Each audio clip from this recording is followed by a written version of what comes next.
Ladies and gentlemen, your OG and your NIGMA. Come up, please.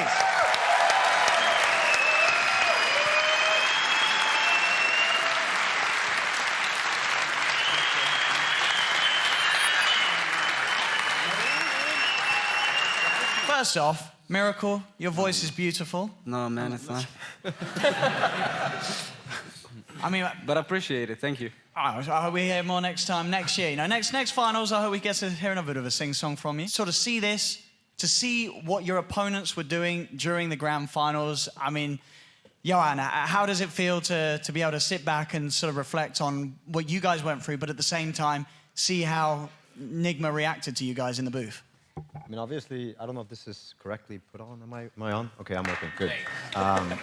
Yeah, it was a beautiful piece in my mind. I think there's a good reason why both these teams were in the finals. For me, the words that really wrong with me is like believing in me, you know, faith. This team, you see the unity. Kuro also mentioned it. Yeah, beautiful thing to watch. It's very revealing to probably why these two teams. Why these two teams are in the finals, right? But yeah, loved it. Very emotional roller coaster. Kuro, did you guys feel kind of like you would have this similar type of mentality going into all of it after watching? I mean, you get to see that you guys did have that similar, like, you know, unity, keeping it positive, trying to do all that kind of thing. Did you think it would be like that on both sides?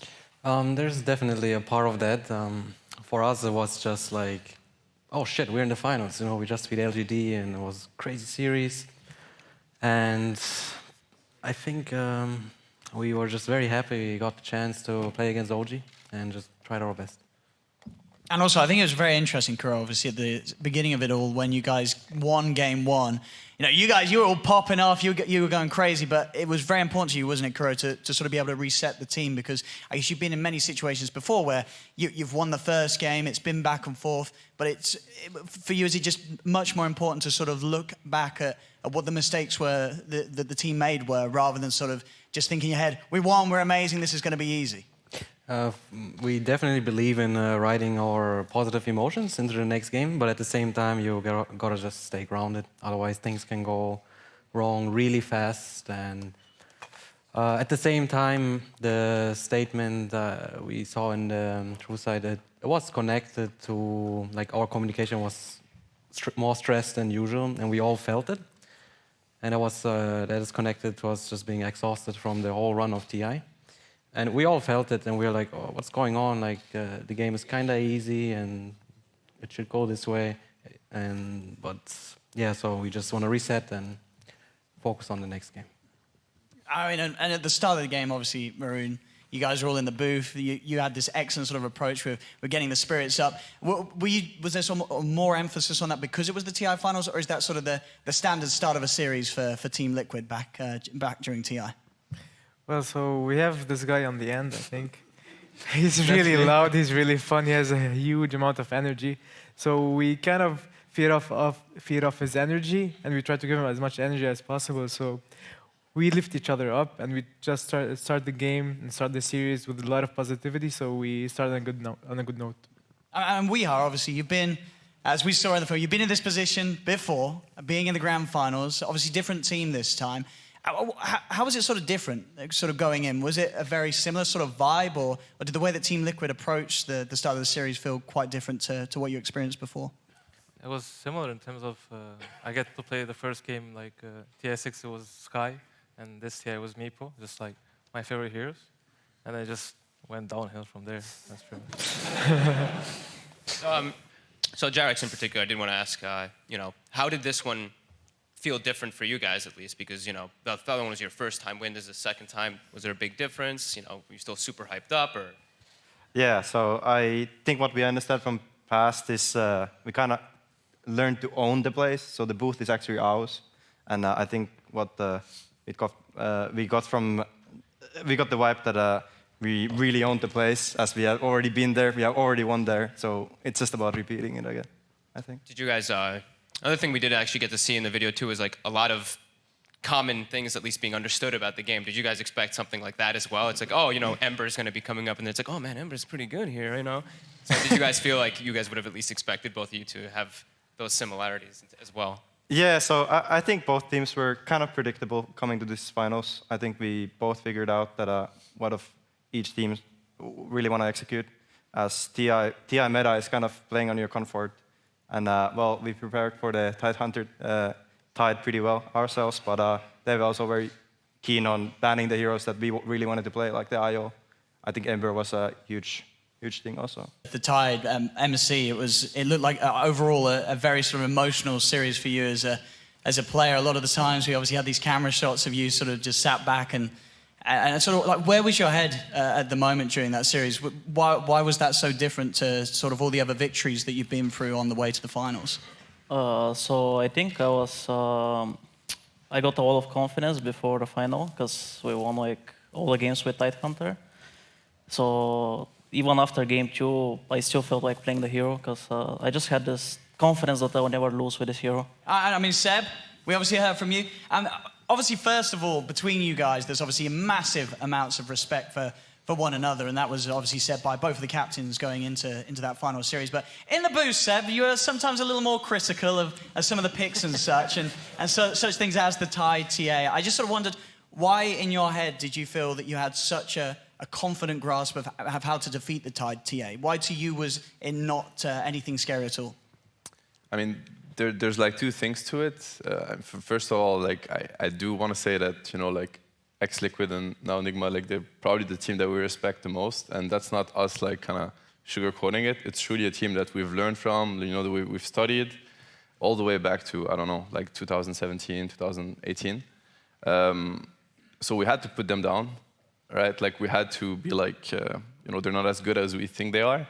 Even our coach, Sox, you know, that I'm giving a shout out to, like he even saw that all the way through the season. He's like, guys, you know, I don't want to hear it anymore. Like how good they are or what they do and whatnot. You guys can be better. You guys are better. Anyway, so there's a little bit of that where, you know, you want to like, yeah, it's about getting your spirit up, right? And getting ready to go to battle. Because if you're going to go into that being like, oh, MC Tide is that good and you know, we had TA is that, I mean, oh, what's the point? You might as well just like, you know, just go home or watch the game perhaps.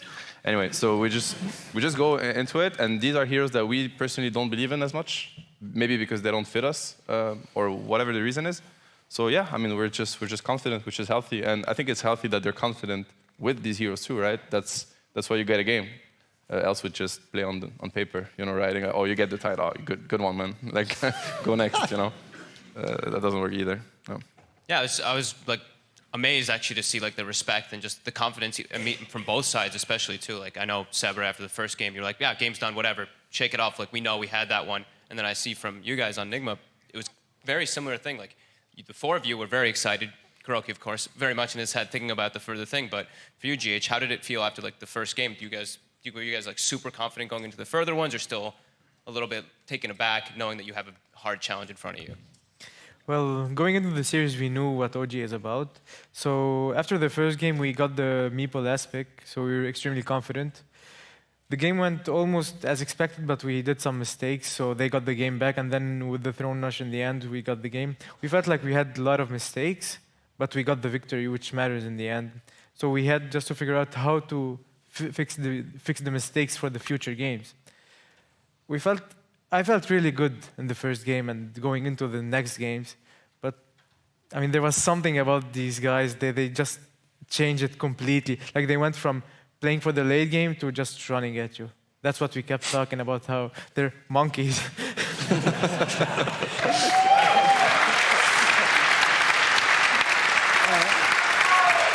And so, whilst we're on the topic of the first game, as I said, there's obviously a lot of respect between you guys, and there is something that we can actually show you all. Of course, earlier today, we had both of the teams get together and watch a screening of True Sight in private, and we filmed all of their reactions.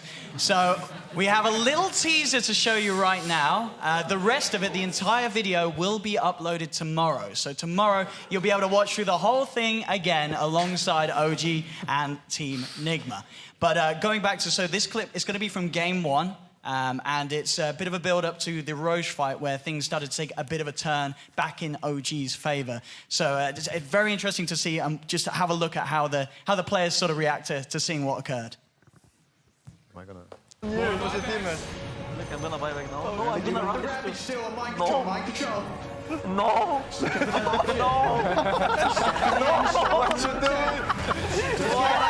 Why? Mind control. There's no follow-up. They've got it.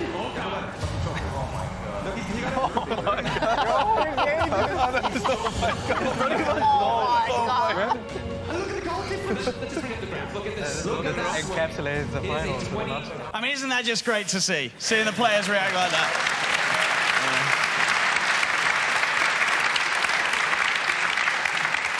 I mean, because mind control, as I say, I feel like I speak for a lot of us that when we were watching that, you know, our hearts were hurting for you. You know, we really sort of felt the pain that you were sort of going through in these games where you had such a tough time. But now, sort of looking back on it, you're just able to sort of see it in a more positive light, and it was something that were you quickly able to move on, or did it sort of hang over your head for quite a while after TI? I mean, first when I saw this, I actually didn't remember that I did it. That was my first thoughts, and then I just realized how stupid the play it was. Because I mean, again, NIGMA, that was as a team, that was something that, like you talked about, Courage, the first game. I think your precise words were "shut the fuck up" as you talked to the rest of your teammates. I mean, that game one, and even in some of the other games down the line, there was definitely sort of these calls being made from all across the team. Is that sort of standard practice in NIGMA, or did it just fall apart much more compared to the sort of the usual game for NIGMA? It's definitely not our standard. I think it took a toll on us throughout the rest of the series. It's interesting because they did show how Seb started talking about like how we gave them a chance and it shouldn't go this way. He used it in a way to motivate his team. And like I said, I don't want to like over talk it, but we were very exhausted going into the finals. I reflected on that so many nights. Like, am I really bitter? I was like, is this like a loser talk? You know, like being tired. There's no excuse, but life is not a movie, and this is a reality. We played one series before. Playing against OG, it's like I need to prepare. Like, No! What you doing? Why? Mind control. There's no follow-up. They've got it.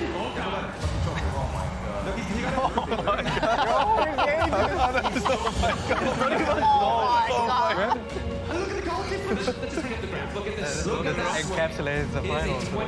I mean, isn't that just great to see? Seeing the players react like that.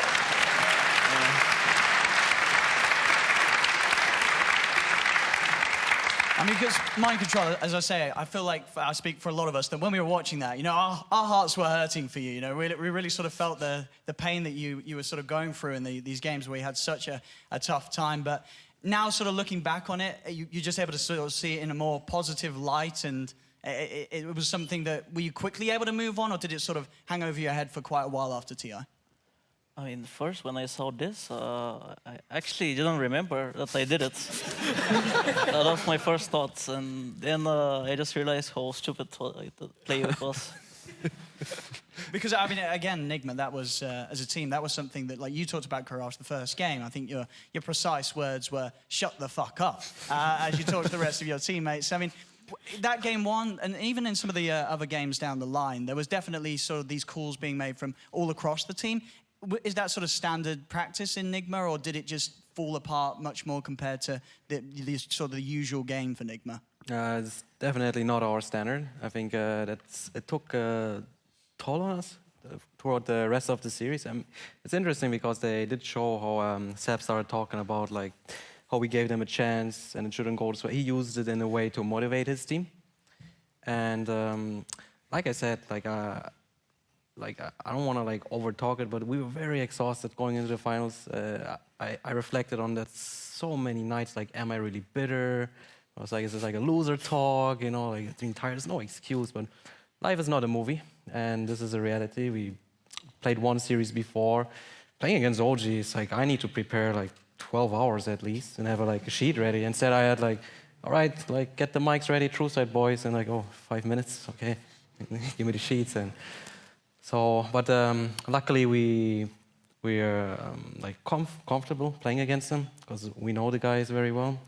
But once again, if we had the chance to play them properly, they might have just won anyway, but I think we could have given them and the audience like much better games. So on the other side, Johan, you guys, how do you feel going into that last series, of course, being able to watch them? Do you think it was massively beneficial to you guys, of course, being like more rested and also just getting to see them play right before that? Obviously, it's a benefit. It's a huge benefit to be in the winner bracket in general. You feel, I mean, you can always take, you can always try and take benefits, but like Kuro says, life is not a movie. You can get tired. I think on the last day, it was a big win for us that it played out the way it did. The thing that we were just worried about, I mean, we don't think about all the good things that can happen. We think about all the bad things that can happen. And one thing is that we respected them maybe too much. So we were, I think deep down, a lot of us were kind of hoping to play LGD again. We felt like we would also accept that challenge very much. But deep down, we also wanted to play these guys because we're so close. And yeah, it was the best finals that could have been. We wanted this TI7 as well. And probably before that, yeah, wanted to go to TI5 together, but that didn't happen. It's okay, it's okay.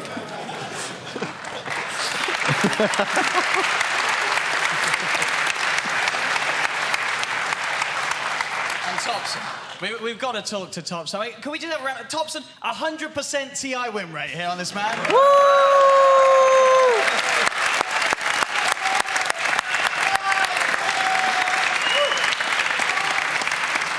Topson, in that series, obviously we got to see a lot of sort of show-stopping moves from you. I mean, what was it about that series that allowed you to play as confident as you did? Was it sort of the teammates, or did you yourself identify that NIGMA were sort of struggling mentally in some of the later games that series? I mean, I think we as a team, we built a lot of confidence during the tournament. Like, I mean, we kind of, like, our bootcamp wasn't the best, and like, but anyways, we went in the tournament, like, we reset, we just started fresh, and, you know, we got some good wins in the start, and everybody started feeling better and better, and yeah, it's just builds up during the tournament. Win after win, you're like, okay, like, you're feeling better and better, and when you get the main stage, it's like, you remember, like, TI8, like, it's like home again, you're like, oh, it feels good to be here again, so you're like, damn, can't wait to play. And then, like, finals playing against Liquid, it's like, you know, we play these guys like all the time, scrims and other qualifiers and everything, and it's like the best team to play against in the finals, because it's like we know them really well, they know us really well, so we know how to beat them, so it's good to play against them. A miracle. Yes. I've got to ask you, I'm not sure if that works, though. Okay. Not sure. Oh, we can hear you. We can hear you. We're good. In that series, you're sort of the way that you kept your team afloat with sort of the positivity was, you know, pretty inspiring in the booth. The way that you sort of kept spirits lifted, even at the end when you'd lost, you know, bringing a bit of humour to conversation, saying, you know, what's next? Well, we better go get some food. What sort of gets you down when it comes to playing Dota 2 in those sort of series? In that finals, if you're not breaking there, do you ever sort of break, or is it very easy for you to keep a positive mindset when playing? To be fair, I think most tournaments, if you, every tournament pretty much, not just TI, if you make your team think that you're like losing it mentally, like the way you're acting and stuff, like it could also bring them down too, right? Because it's a team game after all. So if you're feeling down, your team is also going to feel down. But if you're always positive about how things are, your team is also going to be a bit more positive if they're down, you know? So it's like, for me, I'm trying to at least to always be positive. So it keeps morale more up. Yeah. So I know we keep bringing up the positivity thing. Like Johan and Kuro, I think this is kind of a jointed question, I guess, for the both of you. Was that something that came from like the two of you playing together, especially like you said for the TI5 run and everything? You have so much respect for each other. Was that something that you guys were very critical about keeping when you were making your teams? I think any winning team is going to be positive, or like any team that's going to win a lot. I'm not sure, man. You don't think so? No? Well, I mean, I think Johan does happen to be a genius at being a team builder and understanding how to lead a team. It's one of the main things I respect about his abilities to play Dota. I think I learned from you, if anything. And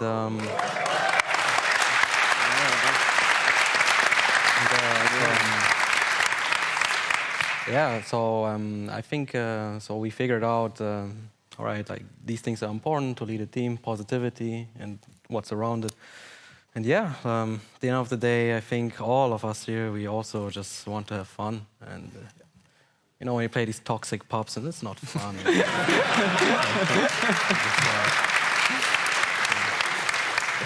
I mean, and Seb, on sort of the topic of fun, it looked like it's sort of especially the way that you were able to swing things round after game one with Anna, of course, who unfortunately isn't here with us tonight, but can we get a round of applause for Anna? Yeah.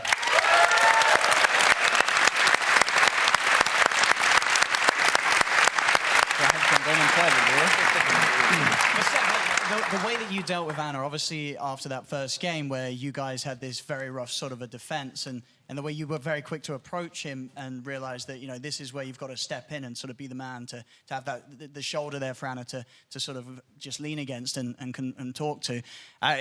Did you just know straight away, sort of as that game was ending, that is exactly what you had to do as soon as you got out of the booth? Yeah, I mean, we're honestly, like, in this team, we're literally brothers. Like, I feel like competitively, at least, I know them as much as I know my own brother, and it's the same. So I don't know his tone, his look. You can tell exactly what's going on if he's lacking a little bit of confidence, or he's feeling down, or sometimes it'd be the opposite, right? Somebody would be like good enough, or maybe he'd be too high, up on energy and whatnot. And no, I mean, after that game, he felt like he let us down. That's how I felt. That's how we all felt, I'm sure. Like that he kind of owed us or something. And the only message that we wanted to get across is like, hey man, like we just want to play with him. You know, we just want to, whether we're gonna win with him or lose with him, it doesn't matter. We just don't want to, would even not want to win without him. You know, we'd rather lose with him. We just want him to be himself. And I mean, he didn't want to buy back. He didn't want to buy back. That's it. You know what I mean? Like we were meant to lose this game, but we just needed him for the next games. And look what he did, right? That's Anna in a nutshell. Is like he's gonna do this one mistake, and next thing you know, he's playing Amber, and he's just styling on everybody, you know.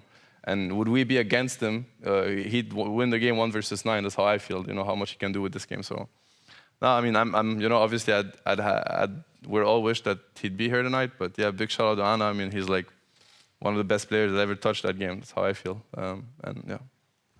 So, Seb, you.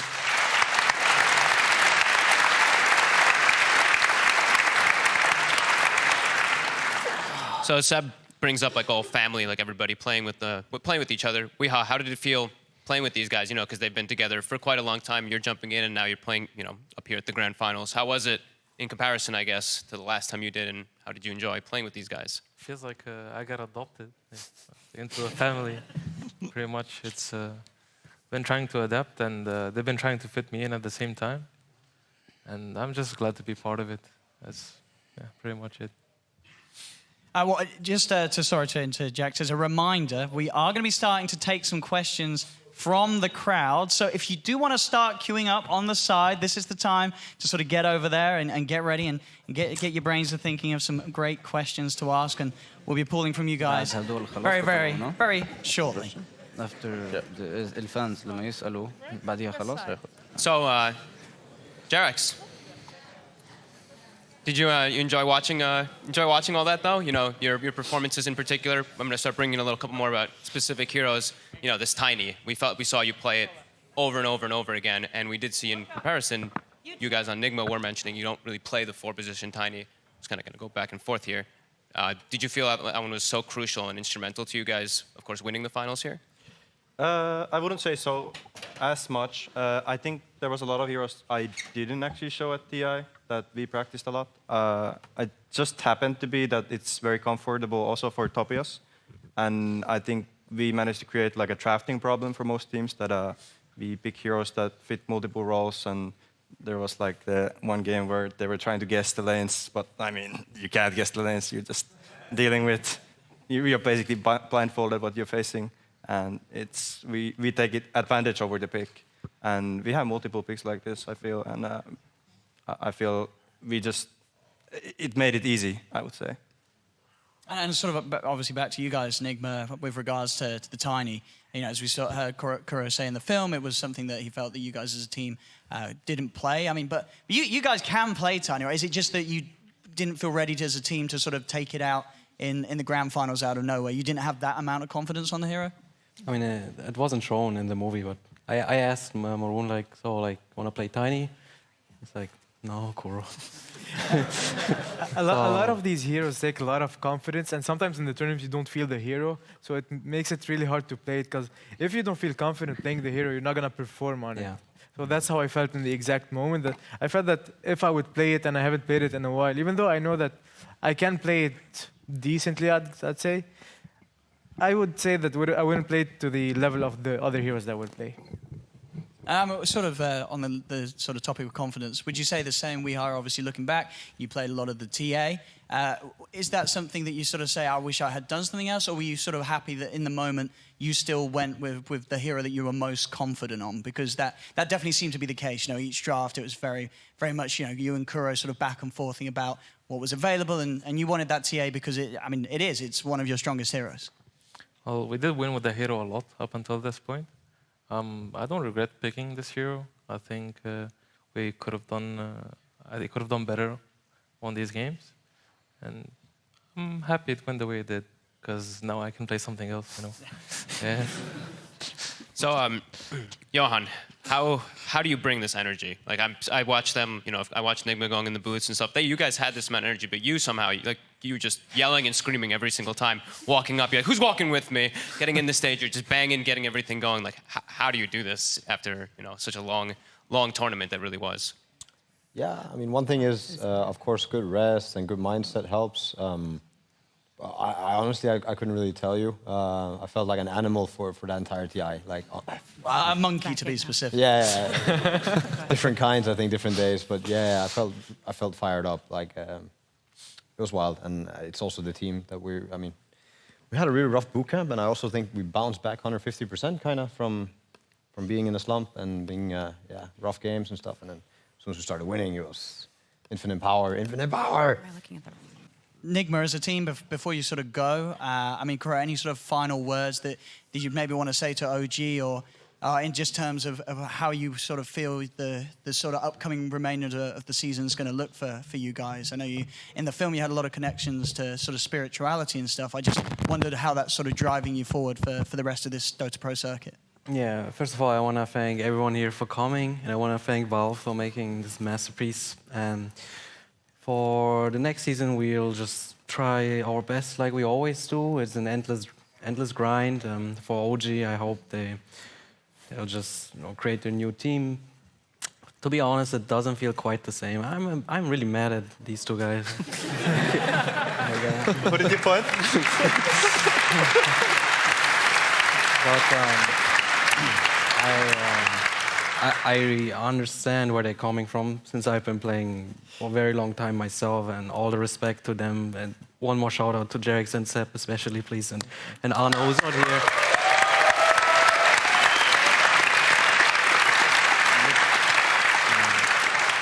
Personally, I always wish Johan the best with whatever he does, and Thompson is, I think he very well deserves the MVP of the year. Like an amazing player to play against. It's my honor, it's our honor, and we're gonna beat them.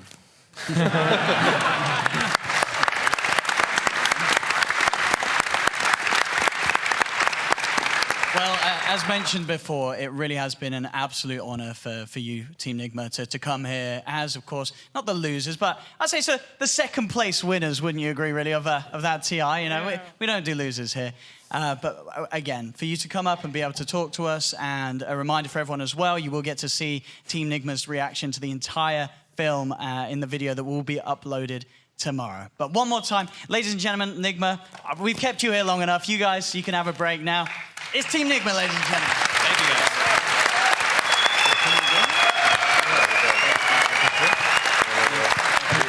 Have a good one here. Yeah, a little bit more.